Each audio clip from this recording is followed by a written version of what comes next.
جماعة الحق والهدى والسنة هم السلفيون.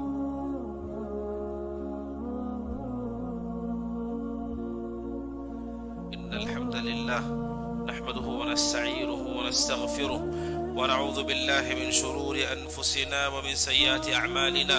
من يهده الله فلا مضل له ومن يضلله فلا هادي له. وأشهد أن لا إله إلا الله وحده لا شريك له وأشهد أن محمدا عبده ورسوله. يا أيها الذين آمنوا اتقوا الله حق تقاته ولا تموتن إلا وأنتم مسلمون. يا أيها الناس اتقوا ربكم الذي خلقكم من نفس واحدة وخلق منها زوجها وبث منهما رجالا كثيرا ونساء واتقوا الله الذي تساءلون به والأرحام إن الله كان عليكم رقيبا. يا أيها الذين آمنوا اتقوا الله وقولوا قولا سديدا يصلح لكم أعمالكم ويغفر لكم ذنوبكم ومن يطع الله ورسوله فقد فاز فوزا عظيما. أما بعد فإن خير الحديث كتاب الله وخير الهدي هدي محمد صلى الله عليه وسلم وشر الأمور محدثاتها وكل محدثة بدعة وكل بدعة ضلالة وكل ضلالة في النار. فأعوذ بالله السميع العليم من الشيطان الرجيم. قل أعوذ برب الناس ملك الناس إله الناس من شر الوسواس الخناس الذي يوسوس في صدور الناس من الجنة والناس. ہر طرح کی حمد بزرگی عظمت و جلال اللہ سبحانہ وتعالیٰ کی لائق و زیبا ہے، جس نے ہم سب کو اس کی عبادت اور توحید کے لیے پیدا کیا اور نبی اکرم صلی اللہ علیہ وسلم پر درود و سلام نازل ہو، صلوات اللہ وسلامہ وبرکاتہ علیہ۔ حاضرین جمعہ، اللہ سبحانہ وتعالیٰ نے قرآن کریم میں اس حقیقت کو پوری وضاحت کے ساتھ بیان کیا ہے کہ اس دنیا کی ابتدا کیسے ہوئی، اور وہ ابتدا اللہ سبحانہ وتعالیٰ نے قرآن کریم میں صرف ایک مقام پر نہیں کئی مقام پر ذکر کی۔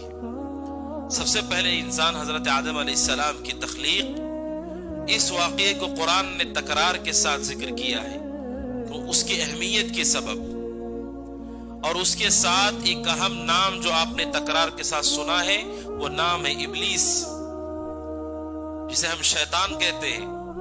اللہ سبحانہ وتعالی اس کا تذکرہ قرآن میں بار بار کیا ہے، یہ بتانے کے لیے کہ انسان کے جو دشمن ہیں مختلف ہیں۔ ان میں انسانوں کا سب سے بڑا دشمن، کھلا ہوا دشمن ابلیس ہے۔ اسی لیے قرآن کریم بار بار اس کے بارے میں کہتا ان الشیطان لکم عدو، بے شک شیطان تمہارا دشمن ہے، فاتخذوہ عدوا، اسے تم دشمن بناؤ۔ اللہ سبحانہ وتعالیٰ نے اس دشمن کی خطرناکی سے قرآن میں بار بار لوگوں کو آگاہ کیا ہے۔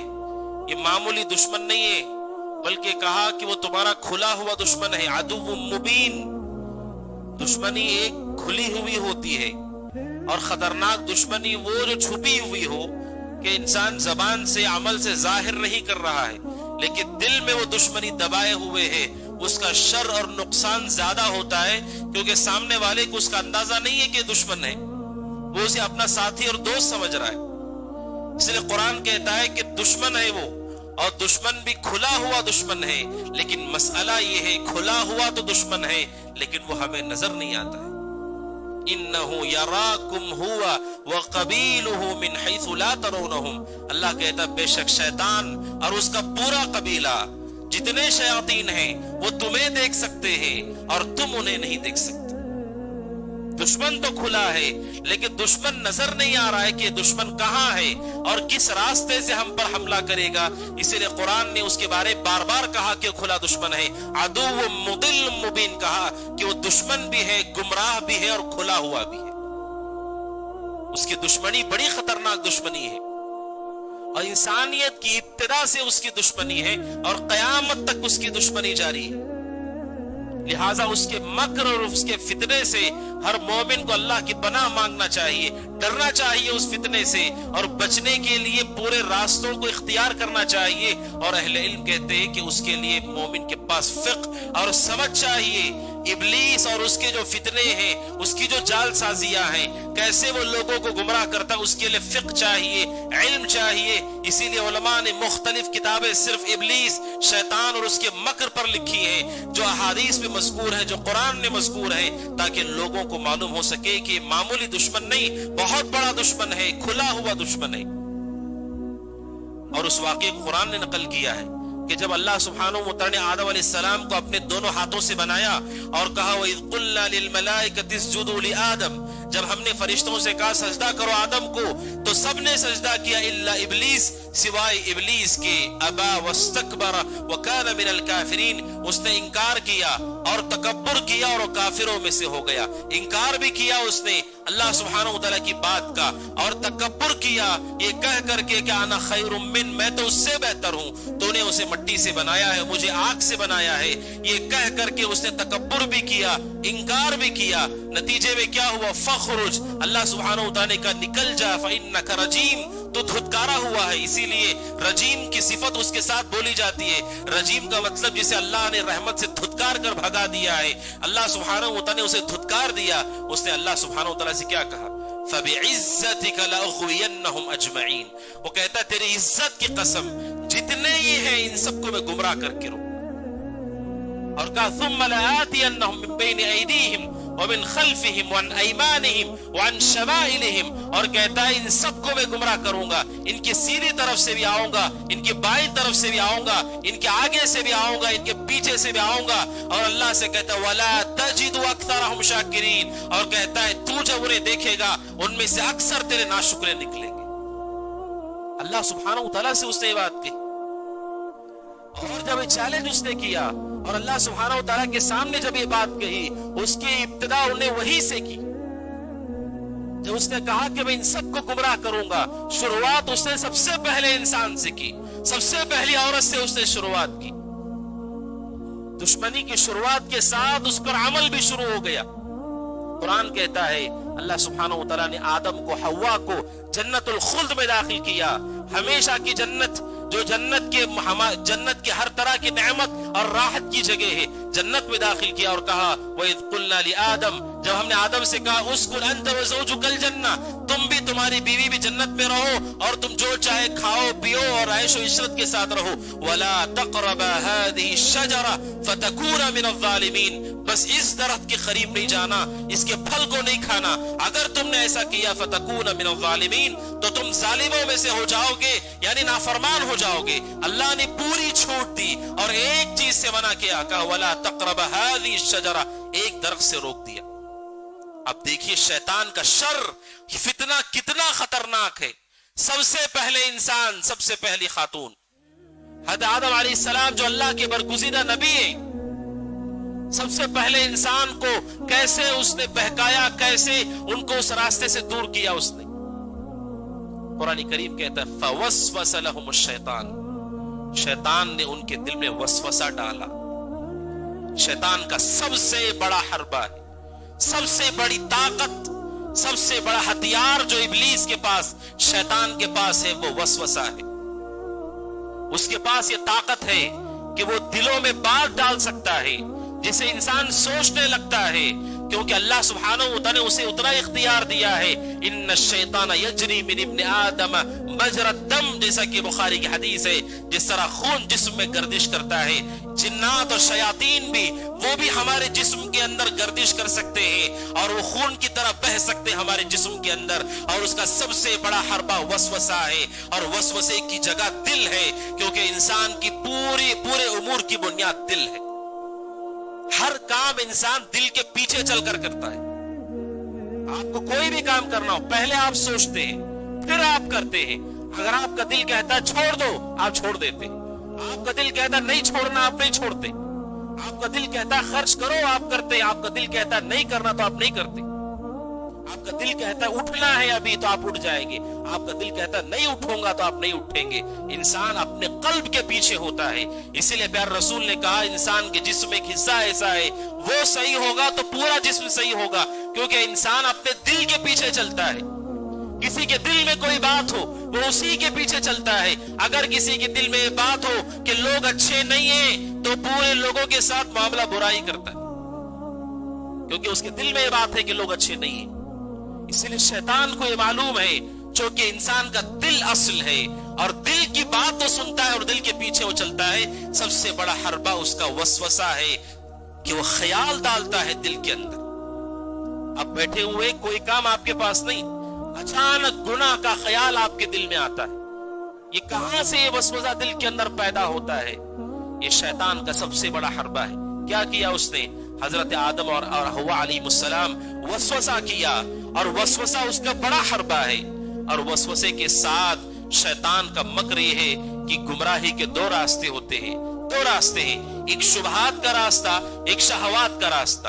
شہوات کا مطلب خواہشات نفس, جو ہمارے دل میں خواہش ہے ہر اچھی چیز ہم کو ملے, کوئی نقصان نہ ہو, کوئی پریشانی نہ ہو, یہ ہماری خواہش ہے. ہم اپنے آپ کو سکون دینا چاہتے ہیں, آرام کرنا چاہتے ہیں, اطمینان سے رہنا چاہتے ہیں. یہ جو انسان کی خواہشات ہیں اسے کہا جاتا ہے شہوات. ایک راستہ وہ ہے, اسی راستے پر چل کر انسان گناہ کرتا ہے. مال حرام طریقے سے کیوں کما رہا ہے؟ کیونکہ اسے دنیا میں سکون چاہیے.